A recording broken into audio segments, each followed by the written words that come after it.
going on YouTube? This video here is basically documenting my upgrade. I've installed custom firmware on my PS3. I finally updated it. There you go, Rogerio's. So I've updated it from 3.55.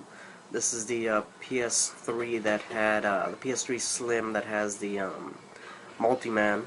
So I've gone ahead and updated the firmware. This one originally had 3.55, and I haven't updated it since. On my other PlayStation, I keep that current, and I go online with that one. That one is legit. But this one has Multiman, and it's got the 2 hard drives attached to it. So I haven't updated it since 3.55, but recently they've released a new custom firmware, 4.30. By Rogerio, so I've gone ahead and installed that. So now if I go to System, go all the way down to the bottom, it shows I'm on 4.30, and I also updated the Multiman.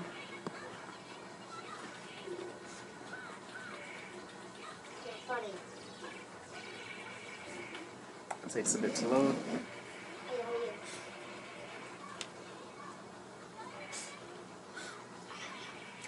And the good thing about this is now I can get the games, and I don't have to worry about the e-boot patches or the cracked files or whatever has to be done to make these games playable on the older firmware.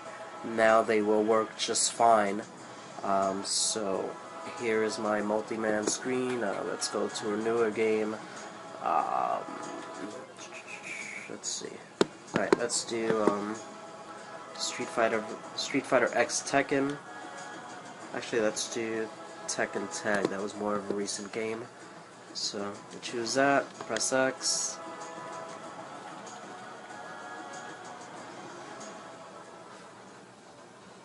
It loads it up. Dumps you back to the PlayStation desktop or whatever it's called, and now it tells you Tekken Tag is actually in the CD-ROM. There's a CD-ROM in there, but it's actually not. It's Call of Duty. I believe it's Call of Duty 4 in there. So I'll press X, start the game up.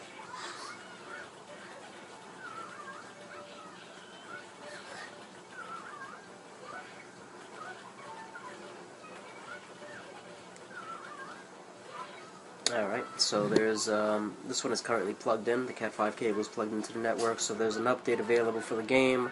I'm going to go ahead and choose no, so let me hit cancel.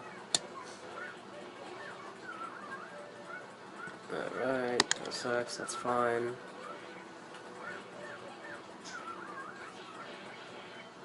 Alright, if we look at the system here, you'll see some blinking lights. That's the PlayStation there, and the 2 other lights next to it on the bottom, those are the hard drives. So there you see the hard drive is blinking as the game is loading. So.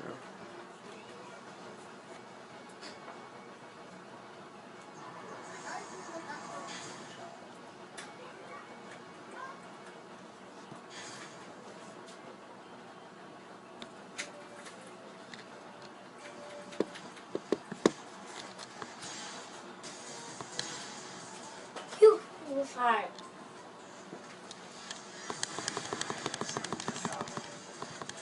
This way.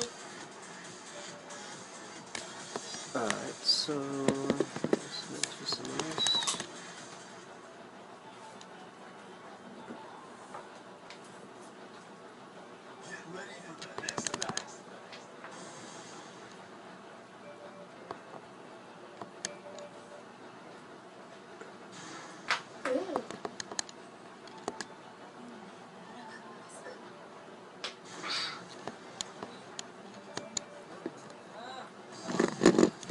There you go.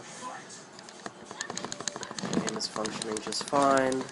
Well, let me go back to here. Let me exit the game.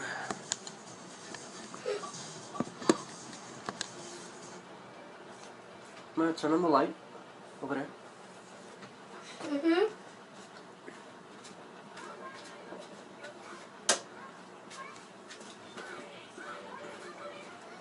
Alright, so here's another little thing that I had to learn.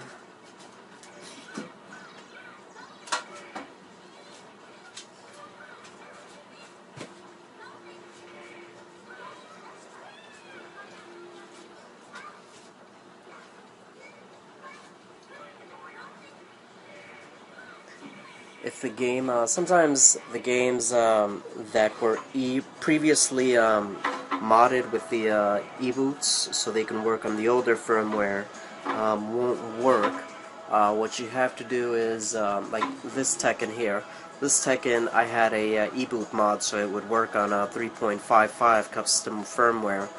So if you've got that and it doesn't load with the new firmware, what you've got to do is select a game.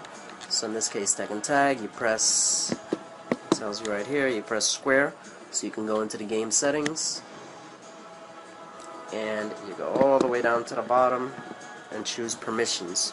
Just click that, and then it'll set the game to the current firmware. I believe that's what it does, or that's what I was told it does, and it works fine for me. So another one I did that for was Street Fighter X Tekken, Twisted Metal, Battlefield 3, and several other of the newer games which I have. And so yeah, let me exit out of here.